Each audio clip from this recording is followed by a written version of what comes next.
Nervous system के लिए ऐसा कौन सा हेल्दी लाइफस्टाइल है जिसको हमको फॉलो करना चाहिए? वो नींद में हो सकता है, खान पान में हो सकता है, एक्सरसाइज के माध्यम से हो सकता है, या एक अच्छी दिनचर्या जीने के माध्यम से हो सकता है। प्लीज़ क्या आप गाइड कर सकते हैं इसके बारे में? जो लोग कम सो रहे हैं, रात में देर तक जग रहे हैं, मोबाइल देख रहे हैं, ये जो हैबिट है यही आजकल ज़्यादातर तनाव का कारण बन रही है। यही ज़्यादातर आजकल ओबेसिटी का कारण बन रही है। और यही ओबेसिटी, व्यायाम ना करना, सही से डाइट ना लेना, यही सब कारण ब्लड प्रेशर और डायबिटीज़ का कारण बन रहे हैं। तो स्ट्रोक है क्या sir?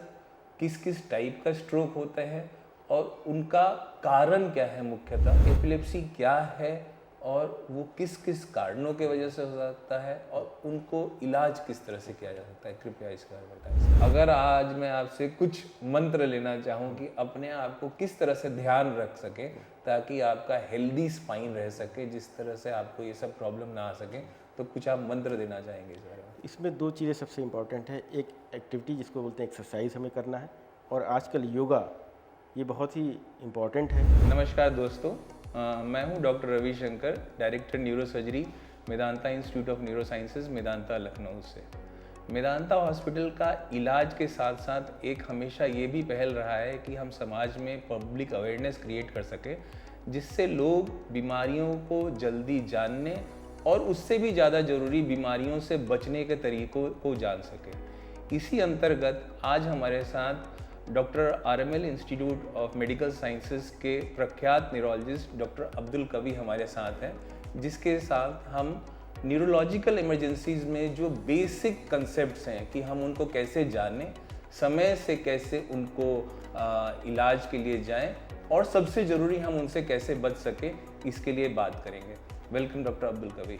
Thank you doctor Ravishankar for inviting me here. तो इसी अंतर्गत जो सबसे मेरा बेसिक सवाल है वो ये है कि न्यूरो साइंसेज है क्या sir? Neurosciences as a branch किन किन बीमारियों को डील करता है और उन बीमारियों के क्या लक्षण हो सकते हैं एक जनरल न्यूरो साइंसेज में, और उनके लक्षण के साथ साथ ऐसी कौन कौन सी बीमारियां होती हैं जिसके लिए हम डॉक्टर को कंसल्ट कर सकते हैं?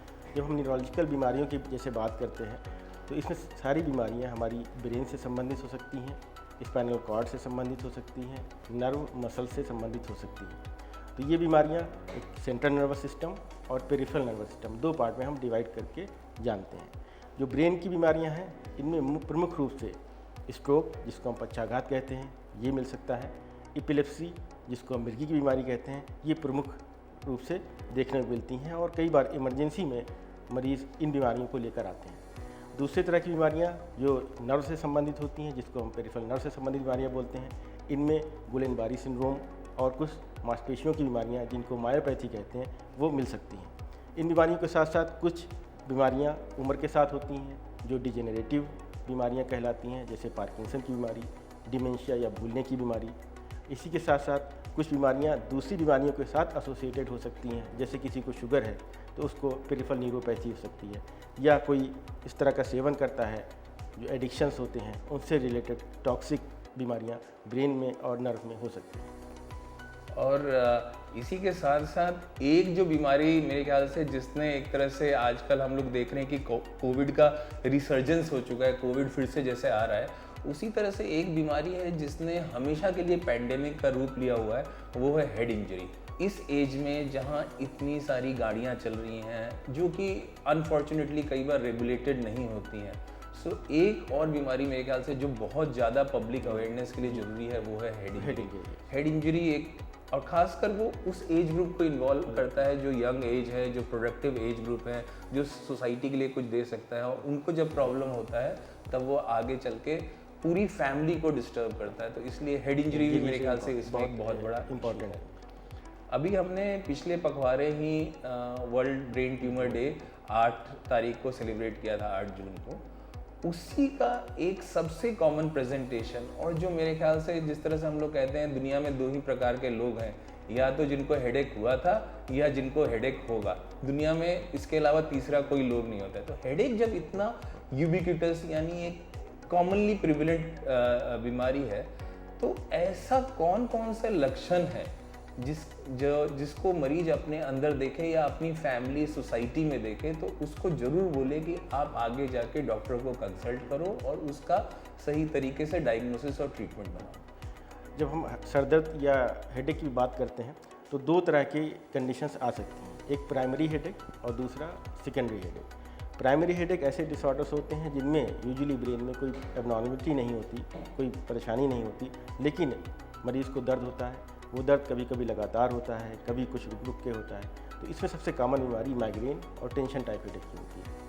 इन बीमारियों में मरीज़ को आधे सर में दर्द होगा, जिसको हम अर्धकपाली कहते हैं। उल्टी का सेंसेशन होता है, धूप में निकलने पर, भीड़ भाड़ में जाने पर दर्द बढ़ जाता है, भूखे रहने पर दर्द बढ़ जाता है, और ये दर्द 4 से 72 घंटे तक रह सकता है और कुछ टाइम में अपने आप ही कम होकर ख़त्म हो जाता है। फिर इसका अटैक होता है। तो ये सिर दर्द अटैक करता है बार बार, किसी को महीने में 4 बार, किसी को 10 बार। तो ये माइग्रेन का दर्द होता है। इनमें हम जितनी भी जांचें कराते हैं वो सब नॉर्मल आती हैं। इसके लिए हम लोग दवाएं देते हैं, जिसमें पेन किलर के साथ साथ कुछ ऐसी दवाएं दी जाती हैं जिनसे ये दर्द बार बार ना हो, उसको बार बार अटैक ना हो। दूसरे तरह के दर्द ऐसे होते हैं जिनमें ब्रेन में कुछ ना कुछ एबनॉर्मलिटी होती है, जिसको हम सेकेंडरी हेडेक कहते हैं। ऐसे केसेस में तुरंत सलाह लेना बहुत ही ज़रूरी है, क्योंकि इसमें हो सकता है कि मरीज़ को ब्रेन में ट्यूमर डेवलप हो रहा हो। इस तरह के दर्द लगातार होते हैं, हाथ पैर में कमज़ोरी भी आ सकती है और मिर्गी के दौरे भी आ सकते हैं। इसी तरह से कुछ दर्द ऐसे होते हैं जो अचानक से होते हैं और एक्सक्रूटिंग पेन कहते हैं, बहुत ही तेज़ी के साथ दर्द होगा। वो ज़िंदगी में उसने ऐसा दर्द पहले कभी महसूस नहीं किया होगा, जो कुछ ही मिनटों में इतना तेज़ हो जाता है कि उसको इतनी बेचैनी होती है, उल्टी होने लगती है। तो ऐसे केस में तुरंत इमरजेंसी में न्यूरोसर्जन की सलाह लेना होता है, क्योंकि ये हो सकता है कि सब अरेक्नॉइड हेमरेज या ऐसा हेमरेज जिसमें दिमाग की कोई नस फट गई हो और ब्लड का रिसाव दिमाग में हो गया। तो ये इमरजेंसी के केसेस हैं जिसमें हेडेक मिलता है। तो इस तरह के हेडेक के डिसऑर्डर हमें ओपीडी में और इमरजेंसी दोनों तरह मिल सकते हैं।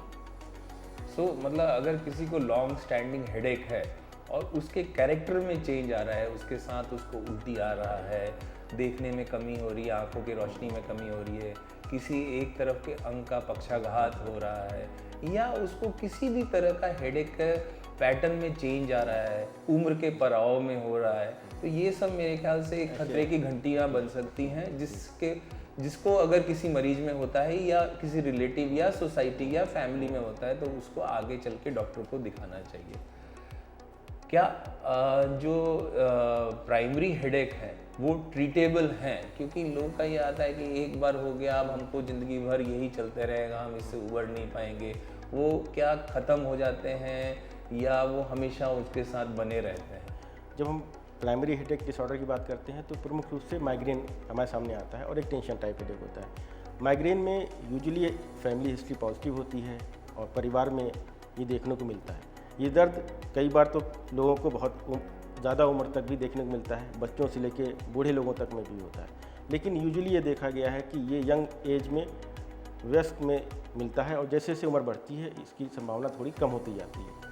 इसी तरह फीमेल्स में जब तक 40-45 ईयर्स की एज रहती है तब तक इनके अटैक बहुत ज़्यादा होते हैं और धीरे धीरे उम्र के साथ कम होते हैं। तो ये मेनली जो रिप्रोडक्टिव एज ग्रुप है, जिसमें आदमी अपना व्यवसाय करता है, घर चलाता है, उस समय ये ज़्यादा परेशान करता है और इसीलिए इसका इलाज बहुत ही ज़रूरी है।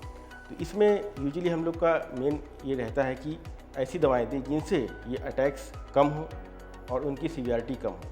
जैसे महीने में अगर किसी को 3 या 4 बार अटैक होता है तो वो पेन किलर लेके उसको कंट्रोल कर सकता है, लेकिन जिसको बार बार अटैक हो रहा है, पूरा दिन खराब जा रहा है, उसकी कार्यक्षमता पर प्रभाव पड़ता है। तो ऐसे केसेस में हम लोग सबसे पहले आइडेंटिफाई करते हैं कि उसको हेडेक के ट्रिगर्स क्या हैं, क्या क्या कारण है जिससे उसको हेडेक प्रेसिपिटेट होता है। तो ये हर मरीज़ को अपने आप खोजना होता है कि कौन कौन से ऐसे कारण हैं जिससे उसको सर दर्द शुरू हो रहा है। जैसे कुछ लोगों को भूखे रहने पर दर्द होता है, कुछ लोगों को पार्टिकुलर परफ्यूम लगाने पर या इत्र लगाने से सर दर्द शुरू होता है, कुछ को भीड़ भाड़ में जाने पर या धूप में ज़्यादा देर रहने पर या टीवी देखने पर दर्द होता है। तो जिनको इस सब चीज़ों से दर्द है, ये ट्रिगर पॉइंट जिनके अंदर हैं, उनको आइडेंटिफाई करें, पहचानें और धीरे धीरे उनको अवॉइड करें। उनसे जितना बचेंगे दर्द की फ्रिक्वेंसी उतनी कम होगी और दवाओं की ज़रूरत उतनी ही कम होती जाएगी। तो अगर हम एक तरह से कहें कि आजकल हम जो लाइफस्टाइल जी रहे हैं वो ये जो बीमारी है एक तरह से उसका साइड इफ़ेक्ट या बैड इफ़ेक्ट कह सकते हैं कि जिस तरह का हम लोग आजकल जिसको हरी वरी एंड करी कहते हैं, हम लोग हमेशा भाग दौड़ की ज़िंदगी, हमेशा परेशानी की स्थिति में रहना, खान पान पे ध्यान ना देना, वो इन सब का एक तरह से बुरा नतीजा है जो हम लोग। तो अगर ये लाइफस्टाइल डिजीज़ है तो ऐसे इस शरीर के लिए तो कॉमनली, बट ब्रेन पर से या नर्वस सिस्टम के लिए ऐसा कौन सा हेल्दी लाइफस्टाइल है जिसको हमको फॉलो करना चाहिए? वो नींद में हो सकता है, खान पान में हो सकता है, एक्सरसाइज के माध्यम से हो सकता है, या एक अच्छी दिनचर्या जीने के माध्यम से हो सकता है। प्लीज़ क्या आप गाइड कर सकते हैं इसके बारे में? इसमें हम लोग का जो है सबसे पहले इम्पॉर्टेंट है कि एक्टिविटी, डेली रूटीन और डाइट, इन सब का बहुत महत्व है। डाइट जैसे मेडिटेरेनियन डाइट जिसको बोलते हैं, जिसमें हम ज़्यादातर वेजिटेबल्स और फ्रूट्स का सेवन करते हैं, वो सबसे बेहतर होती है। हमें एक्स्ट्रा नमक नहीं लेना है और एक्स्ट्रा वसा अवॉइड करना है, एक्स्ट्रा कार्बोहाइड्रेट अवॉइड करना है, प्रोटीन हम लोग को यूज़ करना है, एक्सरसाइज डेली करना है, at least 30 minutes per day for 5 days in a week, जो बहुत ही ज़रूरी है। इसके साथ हम लोग योग और व्यायाम कर सकते हैं, ये भी मन की शांति के लिए और फिज़िकल एक्टिविटी के लिए बहुत ही ज़रूरी है। स्लीप का रिक्वायरमेंट, जिसको रात में सोने के बाद जब सुबह उठे महसूस हो कि हमारी नींद पूरी हो गई है, उतने घंटे उसके लिए सोना ज़रूरी है। ज़्यादातर ये देखा गया है कि 8 घंटे की रात में नींद लेने के बाद ज़्यादातर लोगों में सुबह फील होता है कि हमारी नींद पूरी हो गई। जो लोग कम सो रहे हैं, रात में देर तक जग रहे हैं, मोबाइल देख रहे हैं, ये जो हैबिट है, यही आजकल ज़्यादातर तनाव का कारण बन रही है, यही ज़्यादातर आजकल ओबेसिटी का कारण बन रही है। और यही ओबेसिटी, व्यायाम ना करना, सही से डाइट ना लेना, यही सब कारण ब्लड प्रेशर और डायबिटीज़ का कारण बन रहे हैं। और यही आगे चलकर बहुत ज़्यादा कॉमन जो हम लोग देख रहे हैं स्ट्रोक के केसेस, जो यंग एज में भी मिल रहे हैं, जो पहले ओल्ड एज में ज़्यादा मिला करते थे, अब यंग एज में भी ये ज़्यादा कॉमनली देखने को मिल रहे हैं। ये कारण, इनका कारण दिनचर्या और डाइट बहुत ही इम्पोर्टेंट है। तो इसी क्रम में जो दूसरा लाइफस्टाइल डिजीज़ है जो बहुत कॉमन हो रहा है, वो है स्ट्रोक। स्ट्रोक एक तरह से अगेन एक पैंडेमिक हो गया है दुनिया भर में, सर्वत्र हर किसी को एक तरीके से एक्सट्रीम ऑफ एज में तो खासकर, और जैसा आपने कहा अब यंग एज में भी स्ट्रोक होने की जो संभावनाएं हैं वो बढ़ रही है। तो स्ट्रोक है क्या सर? किस किस टाइप का स्ट्रोक होता है और उनका कारण क्या है मुख्यतः? अगेन फिर से मैं ये जानना चाहता हूँ। तो स्ट्रोक या पक्षाघात जब इसकी बात करते हैं, ये अचानक से शरीर में होने वाली कमज़ोरी का कारण होता है, जिसमें ब्रेन में जो खून की सप्लाई है, जो ब्लड की सप्लाई है, वो अचानक बाधित हो जाती है। तो ये दो कारणों से हो सकता है, या ब्रेन के अंदर जो खून की नस है वो फट जाए, इसको हम ब्रेन हेमरेज कहते हैं, या दूसरा जिसमें ब्रेन में क्लॉटिंग हो जाए, जिसको इस्कीमिक स्ट्रोक या थ्रोम्बोसिस बोलते हैं। तो जब भी ये समस्या उत्पन्न होती है, अचानक से उत्पन्न होती है, और इसमें कुछ पार्टिकुलर सिम्टम हमको देखने को मिलते हैं, जिसमें हम बोलते हैं fast, FAST, fast. F means facial asymmetry, यानी चेहरे में टेढ़ापन का आना। A फॉर आर्म, यानी जिसमें हाथों में कमी या पैरों में कोई कमजोरी का आना। S स्पीच, यानी आवाज़ में बदलाव आना, स्लरिंग होना। तो यदि किसी भी व्यक्ति के अंदर इस तरह के लक्षण आते हैं तो उसको तुरंत आइडेंटिफाई करना चाहिए, क्योंकि जो लास्ट में T है, T means time, time is brain. जितनी जल्दी हम इसको इंटरवीन करेंगे, जितनी जल्दी हम डॉक्टर के पास पहुंचकर इलाज शुरू करेंगे, उतना बेहतर रिजल्ट इसमें आएगा। तो जब भी इस तरह का कुछ पक्षाघात होता है, तुरंत आइडेंटिफाई करके इसमें हम लोग CT स्कैन कराते हैं या MRI कराते हैं और आइडेंटिफाई करते हैं कि ये हेमरेज है कि इस्कीमिक स्ट्रोक है।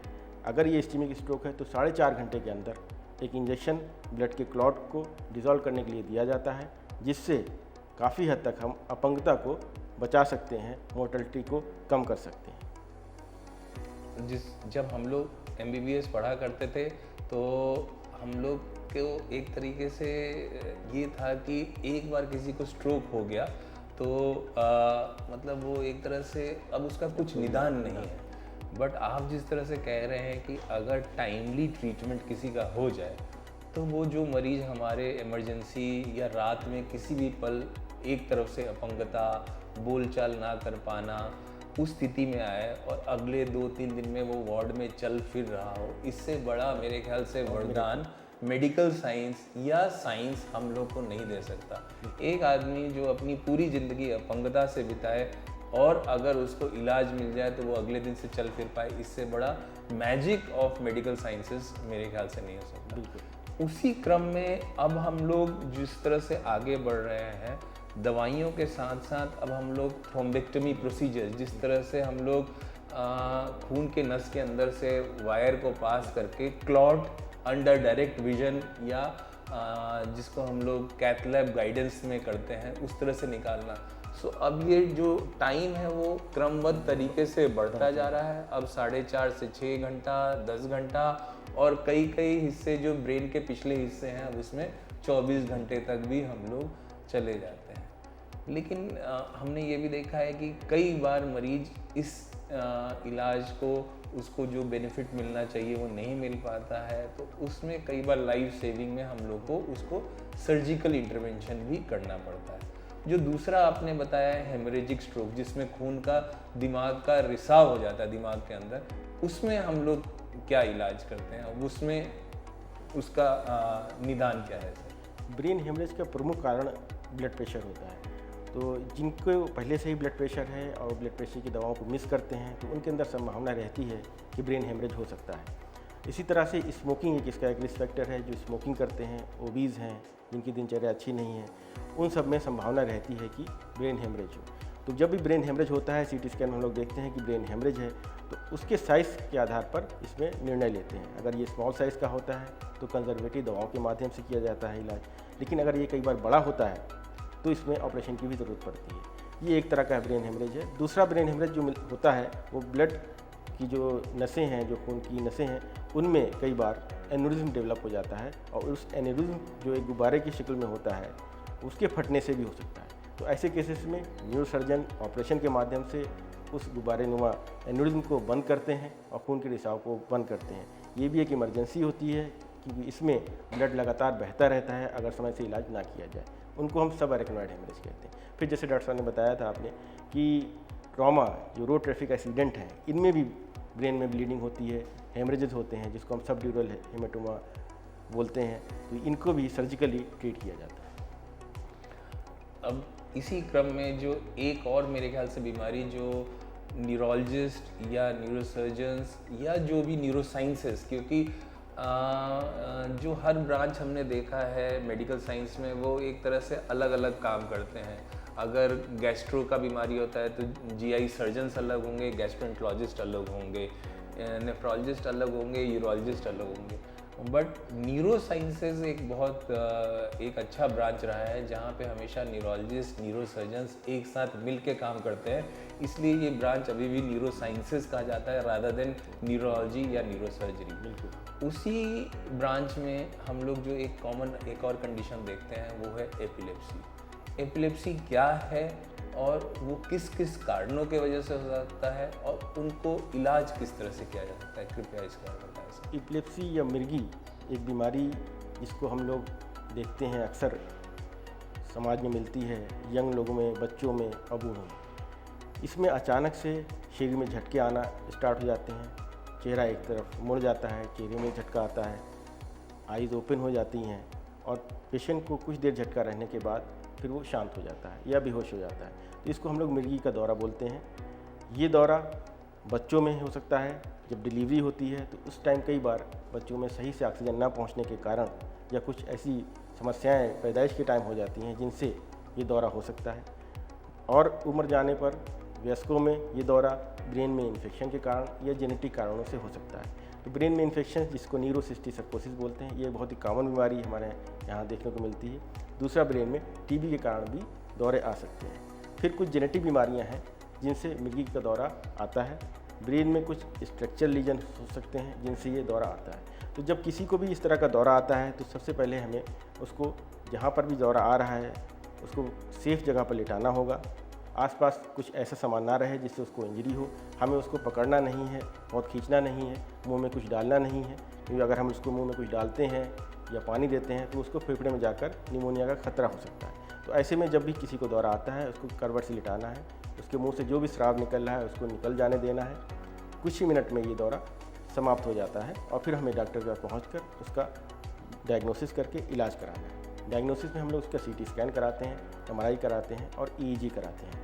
अगर ब्रेन में कोई लीजन्स होते हैं तो अगर वो सर्जिकल होते हैं तो उनका ऑपरेशन होता है, जैसे वो ब्रेन ट्यूमर हो सकते हैं, उनका इलाज होता है। इसी तरह से कुछ ब्रेन की बनावट में जिसको हम टेम्पोरल स्क्लेरोसिस कहते हैं, उस कारण से भी दौरा आता है, जिसमें सर्जरी का अच्छा रिजल्ट्स हैं। और कुछ बीमारियों में MRI नॉर्मल आता है, EEG में एबनॉर्मलिटी आती है। ये जेनेटिक बीमारियां होती हैं जिनमें लाइफ लॉन्ग या काफ़ी लंबे समय तक हमको ये दवाएं जो एंटी एपिलेप्टिक्स बोलते हैं वो देना होती है। Thank you so much doctor Abdul for a lovely talk. I think बहुत सारे फैक्ट्स को हम जान पाए और बहुत सारे मिथ्स को तोड़ पाए जो कि आगे चल के प्रोपोगेट हो। लोग अपने ये जरूरी नहीं है कि बीमार होने पे ही डॉक्टर को आए, वो ऐसा लाइफस्टाइल अपने ऐसे दिनचर्या को जिए कि वो बीमार ही ना हो और अपने परिवार के साथ एक हेल्दी एंड गुड लाइफ को जी सकें। So I think this is an information for all our health warriors की लीड ए गुड लाइफ, अच्छा एक्सरसाइज करें, अच्छा खान पान पे ध्यान दें, अच्छे दिनचर्या को पालन करें और एक हेल्दी लाइफस्टाइल को जिएं ताकि आप इन बीमारियों से दूर रहें जो कि आजकल लाइफस्टाइल डिजीज़ेस के श्रेणी में आ चुका है, और हम उन लाइफस्टाइल डिजीज़ेस को अपने अंदर ना लाएं ताकि हम इन सब चीज़ों से बच सकें। Thank you very much. Thank you.